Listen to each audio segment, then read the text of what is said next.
პირველ რიგში გამარჯვებას მოგილოცავთ. მე აქედან, მარიამი ვარ პირველიდან და თქვენ გამარჯვება მოგილოცავთ სხდომათა დარბაზიდან სინდისის პატიმარმა რეზო კიკნაძემ. მე არ ვიცი თქვენ ეს ნახეთ თუ არა, მე შემიძლია მხოლოდ ფოტო გაჩვენოთ. მას დარბაზში აცვია თქვენი მაისური, თქვენი ფოტოთი. საკანში აქვს ყველაზე მეტი მაისური, სადაც თქვენი ფოტოა დატანილი. მისი პროცესი არის 13 ივნისს. თქვენ ამ დროს იქნებით საქართველოში. მე მაინტერესებს თქვენ ხომ არ აპირებთ, რომ მის სასამართლო პროცესზე მიხვიდეთ და მხარდაჭერა გამოუცხადოთ, ის თქვენი დიდი გულშემატკივარია და სავარაუდოდ დიდი мотиваცია იქნება თუ ის დაგინახოთ სხდომათა დარბაზში. გამარჯობა, რაღაც მაქვს ნანახი, რა თქმა უნდა, და წარმატებას უსურვებ მაგ ახალგაზრდას და ყველას უსურვებ თავისუფლებას.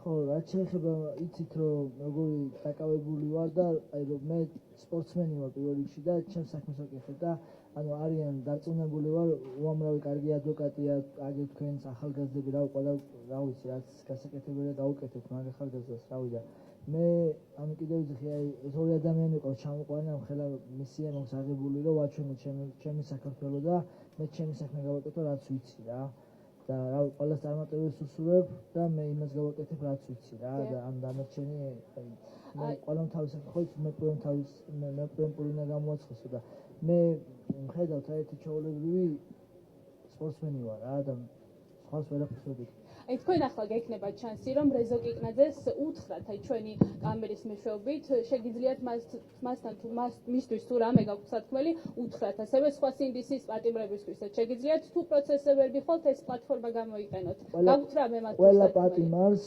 უსურვებ თავისუფლებას და წარმატებებს და რა ვიცი მოკლედ ჯანმრთელობას და მხნეობას ეს შემიძლია გითხრათ მხოლოდ ეს არის თქვენი სათქმელი აგინეთ პროვოკაციას არა რატომ მე გეკითხებით და თქვენ უნდა მიპასუხოთ გამოიყენეთ ჩვენი პლატფორმა და მიმართეთ ამ ადამიანებს მხოლოდ წარმატებას უსურვებ აი შენ რას ეტყოდი აი შენ როგორ ეტყოდი ხო აი მე დავდივარ მას პროცესებზე და მაქვს შესაძლებლობა მას და ჩემს ვერ ვნახულობ ეხლა რომ ჩამოვედი რა წარმოგიდგენია ხო და ეხლა აი საქმეზე ვარ ჩამოსული და ხო ხედით რა გასაგებია